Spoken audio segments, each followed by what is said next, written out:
o debate entre os candidatos à Prefeitura de São Paulo, organizado pelo Grupo FLAU, em parceria com o Grupo Nexo, da Faculdade de Direito da USP, e realizado na noite de ontem, foi marcado pela expulsão de Pablo Marçal por desrespeito às regras já na reta final do evento, durante as considerações finais. Em outros momentos, houve também ataques pessoais. Estavam sendo vetados insultos, ofensas, xingamentos e uso de apelidos pejorativos. E o participante que infringisse alguma das regras receberia advertências, sendo retirado se acumulasse 3 delas. Marçal foi advertido seguidamente até a expulsão, após chamar Ricardo Nunes, do MDB, por um apelido e também afirmar que Nunes seria preso pela Polícia Federal em um possível mandato dele. Abre aspas. Tomei 3 advertências numa fala. Fecha aspas. Reclamou Pablo. Abre aspas de novo. Essa é a minha indignação como cidadão aqui agora e não faz o mínimo sentido. Eu usei do meu tempo. Fui advertido. Segui nas regras.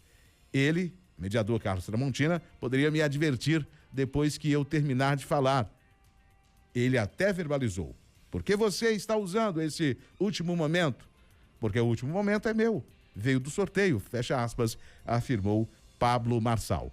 Paralelamente, o marqueteiro da campanha de Ricardo Nunes, MDB, Duda Lima, foi agredido com um soco pelo videomaker da campanha de Marçal, Nahuel Medina, e ficou com o rosto ensanguentado.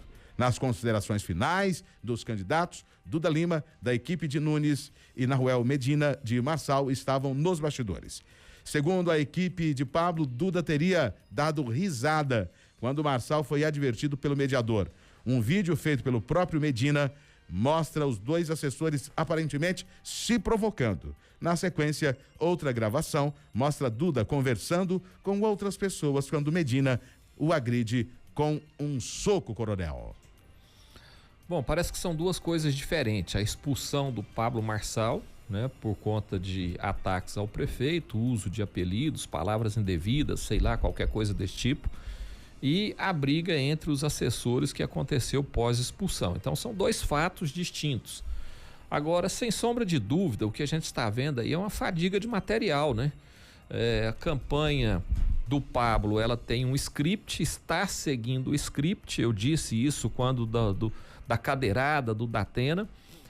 O Pablo Marçal, ele conhece bem o meio que ele transita e sabe utilizar as ferramentas, e ele tem tirado proveito disso, sem sombra de dúvida. Agora, me parece que está havendo aí uma fadiga de material, ou seja, está precisando trazer novas cores a essa campanha, estão precisando trazer propostas. Chega de briga, de acusações, de ataques. Isso aí já deu o resultado que tinha que dar. Num determinado momento, alcançou os objetivos. Eu tenho dito isso, Elias, acerca da campanha em Goiânia também. O que a gente tem visto na nossa campanha aqui no estado de Goiás é que um é candidato do fulano, o outro é candidato do Beltrano, o outro candidato do ciclano, mas a apresentação de propostas. Então chegou a hora. Nós estamos aí há 13 dias das eleições, então chegou a hora dos candidatos mudarem o perfil, apresentarem as propostas. Isso vale aqui para Goiânia, vale para São Paulo e vale para o Brasil todo. Cadê as propostas dos nossos candidatos? Então, repito, eu entendo que o que está acontecendo em São Paulo é uma fadiga de material. Essa metodologia de campanha já deu o que tinha que dar, então agora é partir para as propostas que sejam realmente viáveis para um possível mandato. Professor Seifas. Elias, a violência política é um problema no Brasil gigante, não é novo, infelizmente, mas sempre esteve restrito a cidades menores, a situações muito mais marginais do que a grande cidade de São Paulo. E é isso que espanta todos, não só o eleitor de São Paulo, que já parece que não está tão satisfeito e acostumado com essas cenas como estava há algumas semanas. As pesquisas demonstram isso. E aquele momento de descontrole do assessor e aquela briga, aquelas provocações dos bastidores, que são muito comuns em debates, que foram as vias de fato, são uma cena triste dessa eleição, que teve várias cenas tristes ao longo desse mês de campanha e que com certeza terão cenas tristes até o dia da eleição. Quando a gente transforma a política em um problema moral, em um problema de polícia, a gente está descredibilizando aquelas poucas pessoas, mas que existem, que fazem da política não um meio de vida, mas uma forma de realmente ajudar a sociedade. É importante entender que às vezes a gente fala, não tem propósito dos candidatos, porque normalmente a gente gasta muito tempo com cortes, com vídeos curtos de internet. Se você gastar energia ouvindo os debates inteiros, lendo as propostas, assistindo as propagandas dos candidatos, vão ter propostas lá. Elas aparecem. Mas, infelizmente, nós vivemos num tempo em que nós preferimos o vídeo curto. E o vídeo curto, ele só viraliza se ele tiver alguma coisa fora da curva. Então, existem propostas aqui em Goiás, existem propostas em São Paulo, mas essas propostas ficam em segundo plano a cada novo embate e cada nova violência que acontece. Então, é importante. Eu assisti, quase 30 debates desde que começou as campanhas de Goiânia e também assisti debates de São Paulo. Tem candidatos e tem momentos que até candidatos violentos apresentam propostas. O problema é que, na prática da rede social, o que viraliza são os problemas, são as violências, são os achaques, são os xingamentos. Então, por esse motivo, como isso acontece dessa forma, a gente acaba entendendo e achando que não há propostas.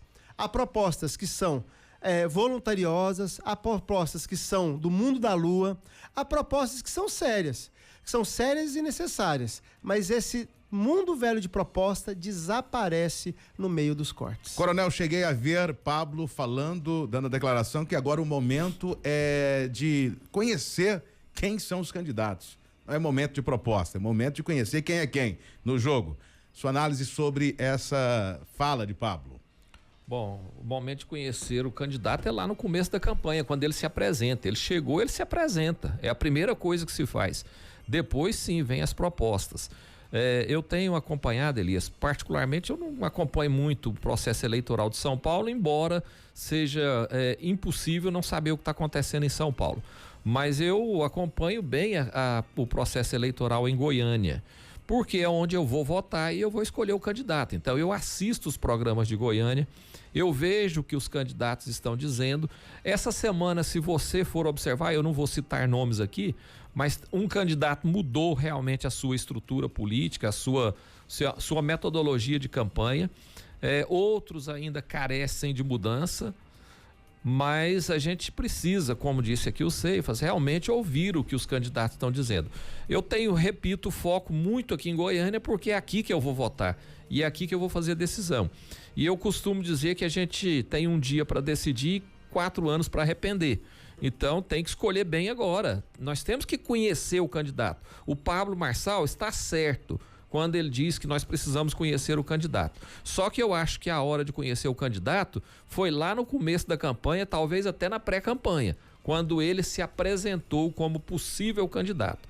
Agora nós temos que realmente trabalhar para apresentar propostas. Torço até para que o Pablo Marçal se destaque, porque para mim é um outside, então ele vai trazer renovo para a política. Acho que a contribuição dele no processo de São Paulo foi positiva. Agora, os excessos precisam ser contidos.